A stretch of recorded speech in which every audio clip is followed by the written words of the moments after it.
നമസ്കാരം സാർ. നമസ്കാരം. കേരളത്തെ ഞെട്ടിച്ച വലിയൊരു അഴിമതി കഥ ഇങ്ങനെ തുറന്നുകൊണ്ടേയിരിക്കുകയാണ്. ഓരോരോ ലെയറുകൾ മാറും തോറും വീണ്ടും വീണ്ടും അടുത്ത ലെയറുകൾ വന്നുകൊണ്ടേയിരിക്കുന്നു.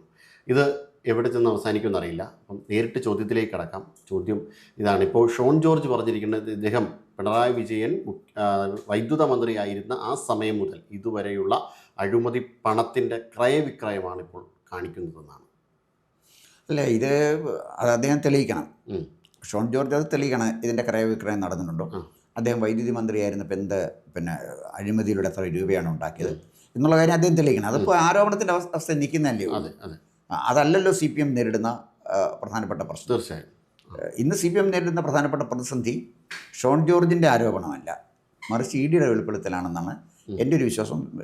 ഹരീഷിൻ്റെ ഒരു അഭിപ്രായം എന്താണെന്ന് വെച്ചാൽ അത് തന്നെയാണ്. ഇപ്പം EDയുടെ ഇപ്പോഴത്തെ നിലവിലുള്ള സാധ്യതകൾ, അത് പണത്തെ അനധികൃതമായിട്ട്, അതായത് ഒരു സേവനവും നൽകാതെ ഉപയോഗിക്കുകയും അത് പലതരത്തിലുള്ള അക്കൗണ്ടുകൾ കൂടെ, അതായത് വ്യാജ സിം കാർഡ് ഉൾപ്പെടെ ഉപയോഗിച്ചുകൊണ്ട് വിദേശത്തേക്ക് അയക്കുകയും ഒക്കെ ചെയ്തതിൻ്റെ പശ്ചാത്തലത്തിലാണ്, തേമാ ചട്ടലംഘനത്തിൻ്റെ ഒക്കെ പശ്ചാത്തലത്തിൽ. പക്ഷേ റിയാസ് പറഞ്ഞിരിക്കുന്നു ഇതുമൊന്നുമായിട്ട് തങ്ങൾക്ക് വലിയ ബന്ധമൊന്നുമില്ല എന്നാണ് മന്ത്രി മുഹമ്മദ് റിയാസ് പറഞ്ഞിരിക്കുന്നത്. അതിനോട് സാർ എങ്ങനെ പ്രതികരിക്കുന്നു?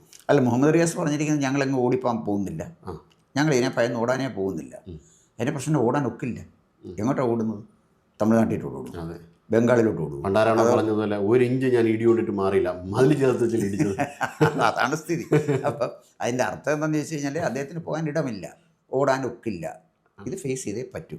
അതിനകത്തൊരു വീരവാദം മുഴക്കേണ്ട കാര്യമില്ല. ഫേസ് വെക്കാൻ അദ്ദേഹം നിയമപരമായിട്ട് ബാധ്യസ്ഥനാണ്. അതുകൊണ്ട് ഞാൻ ഫേസ് ചെയ്യുമെന്ന് പറഞ്ഞാൽ ഫേസ് ചെയ്തേ മതിയാവും. അപ്പോൾ റിയാസിൻ്റെ നിലപാടെന്ന് പറയുമ്പോൾ അതിനകത്തൊരു കാര്യമുണ്ട്. റിയാസ് അദ്ദേഹത്തിൻ്റെ ഭാര്യയെ സേവ് ചെയ്യാൻ ശ്രമിക്കുകയാണ്, അതാണല്ലോ നിലപാട്. പക്ഷെ മറ്റുള്ളവരുടെ നിലപാട് എന്താണ്? അത് പാർട്ടിയുമായിട്ട് എന്ത് ബന്ധമാണ്?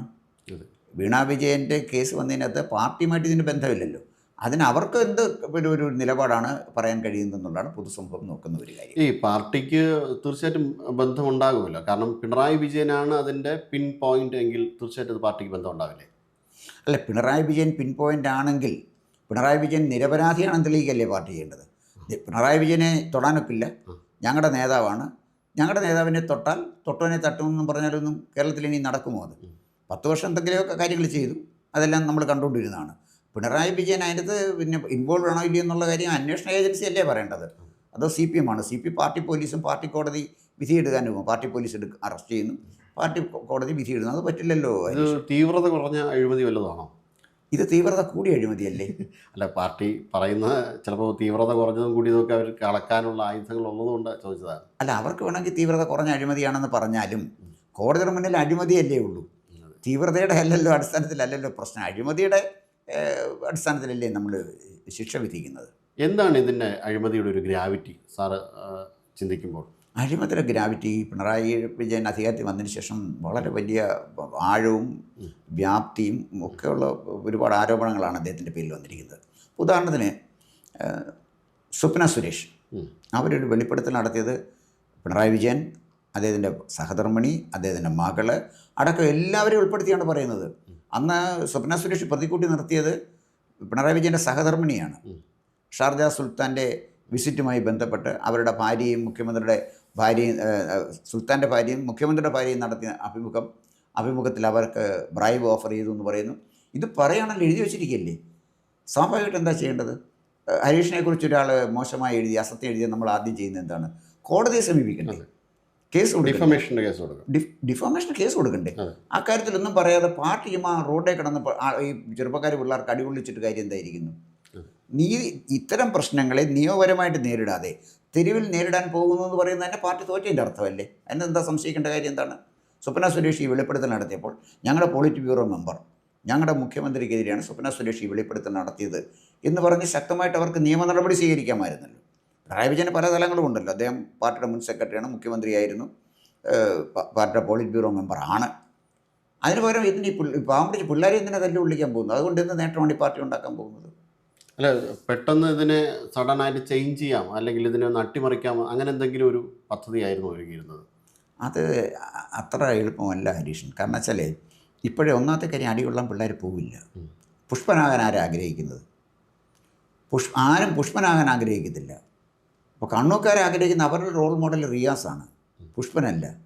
അവരുടെ റോൾ മോഡൽ ഷംസീറാണ്, അതും പുഷ്പനല്ല.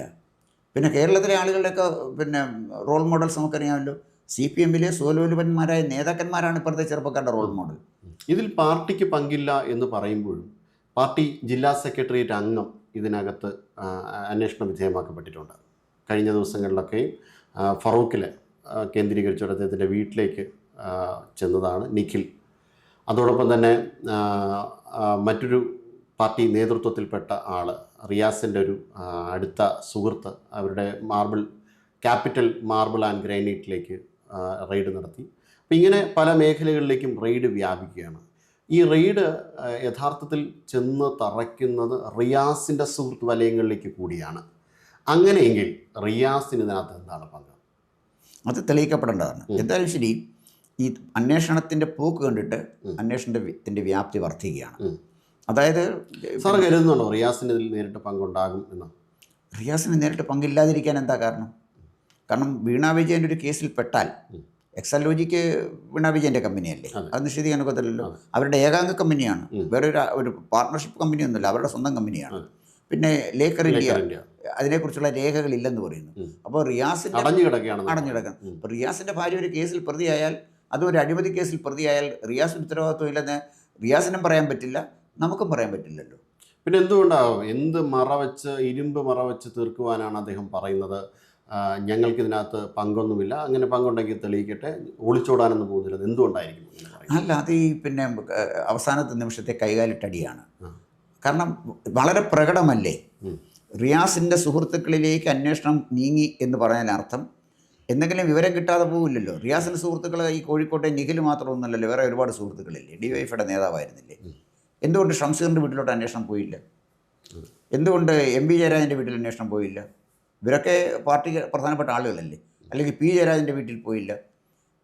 ഷംസീറിൻ്റെ അടുത്ത സുഹൃത്തുക്കളിലേക്ക് പോയെങ്കിൽ അടുത്ത സുഹൃത്തുക്കളും ഷംസീറുമായി ഉണ്ടായ സാമ്പത്തിക ഇടപാടുകളെക്കുറിച്ച് കൃത്യമായ രേഖകളുടെ ഫോൺ കോളിൻ്റെ അടിസ്ഥാനത്തിലാണ് പോയിരിക്കുന്നത്. ഒരു ഹൈപ്പോത്തറ്റിക്കൽ ചോദ്യം ചോദിക്കട്ടെ, മാമനും മരുമകനും കൂടി നടത്തിയ പങ്ക് കച്ചവടമാണോ ഇത്? അല്ല, ഇതിനകത്ത് ഈ പങ്കുവച്ചവടത്തിൽ മാമനും മരുമകനും മാത്രമല്ല, മരുമകളും മാമിയും ഒക്കെ ഇല്ലേ. പിന്നെ എന്തിനാ അവരെ വിളിച്ചു നിർത്തുന്നത്? അല്ല, അങ്ങനെ ആകാനുള്ളൊരു സാധ്യതയുണ്ടോ? അതാണ് ഞാൻ പറഞ്ഞത്, സാധ്യത തീർച്ചയായിട്ടും ഉണ്ട്. സ്വപ്ന സുരേഷിൻ്റെ വെളിപ്പെടുത്തൽ അതാണ് പറയുന്നത്. ഇപ്പം EDയുടെ ഈ റെയ്ഡ് നേരിട്ട് ഇടപെടുന്നത് ഇവർ രണ്ടുപേരുമാകുന്നു, മുഖ്യമന്ത്രിയും അതോടൊപ്പം തന്നെ പൊതുമരാമത്ത് വകുപ്പ് മന്ത്രിയായ റിയാസും. നേരിട്ട് ഇടപെടാൻ ഇവർ തമ്മിലുള്ള ഇതിൽ ബാക്കി ആൾക്കാരെല്ലാം ഒരു കഥാപാത്രങ്ങൾ, രണ്ടാം നിര കഥാപാത്രങ്ങൾ പോലെയാകുന്നു. അങ്ങനെ ഒരു രീതിയിലാണോ കാര്യങ്ങൾ? അല്ല, രണ്ടാം നിര കഥാപാത്രങ്ങളെന്നല്ല, ഈ നാടകത്തെ നിയന്ത്രിക്കുന്നത് ഒരിക്കലും സ്റ്റേജിൽ വരാത്ത ഒരു സംവിധായകനായിരിക്കണം, അല്ലെങ്കിൽ സംവിധായികയായിരിക്കണം. അത്തരം ചില സാധ്യത നമുക്ക് തള്ളിക്കളയാൻ പറ്റില്ലല്ലോ. വേറെ പലരും പിന്നണിയിലുണ്ടല്ലോ, അവർ നേരിട്ട് ഇതുവരെ ഇൻവോൾവ് ആയിട്ടില്ല, ഇനി ഇൻവോൾവ് ആയിട്ട് വരുമോ ഇല്ലയോ നമുക്കറിയില്ലല്ലോ. പത്മകുമാർ പറഞ്ഞ ഒരു ഈശ്വരതുല്യനായ ഒരാൾ ഇതിൻ്റെ പിന്നിലുണ്ടാകും.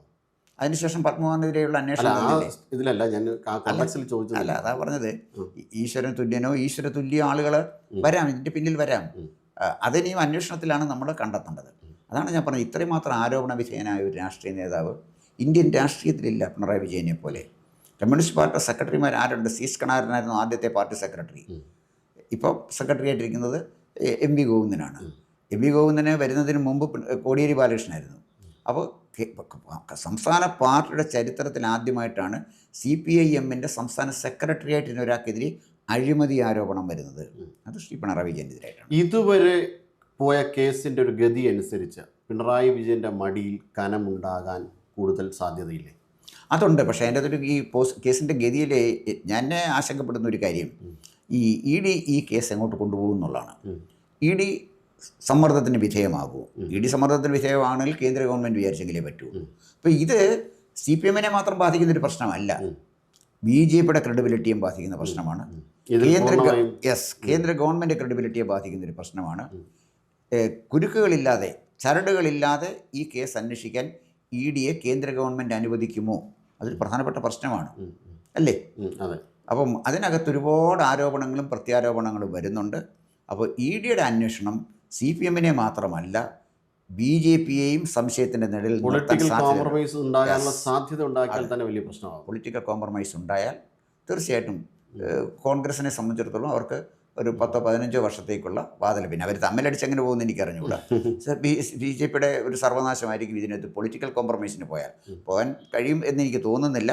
പക്ഷേ ED നിയന്ത്രിച്ച് സമയബന്ധിതമായി ഈ കേസ് കോടതിയിലേക്ക് കൊണ്ടുവരാൻ കേന്ദ്ര ഗവൺമെൻറ്റിന് സാങ്കേതികമായിട്ടും ധാർമ്മികമായും ഉത്തരവാദിത്വമുണ്ട്. പ്രത്യേകിച്ച് കേരളത്തിനെ പിടിച്ചു കുലുക്കിയ ഒരു ഒരു അഴിമതി കേസാണിത്. ഇത് തീർച്ചയായിട്ടും അത് കേന്ദ്ര ഗവൺമെൻറ് ഒരു മോറൽ റെസ്പോൺസിബിലിറ്റി ഉണ്ട്. കരിമണൽ കർത്തയുടെ വിഷയവുമായിട്ട് ബന്ധപ്പെട്ട് ഇത് ഒരു അന്തർദേശീയ തലത്തിൽ, അതായത് രാജ്യസുരക്ഷയെ കൂടി ബാധിക്കുന്ന ഒരു കേസായി മാറില്ല. കാരണം തോറിയമാണ് ഭാരതത്തിൻ്റെ ഒരു നെക്സ്റ്റ് ലെവൽ ന്യൂക്ലിയർ റിയാക്ടേഴ്സിലേക്ക് കടക്കാൻ പോകുന്നത് തോറിയമാണ്.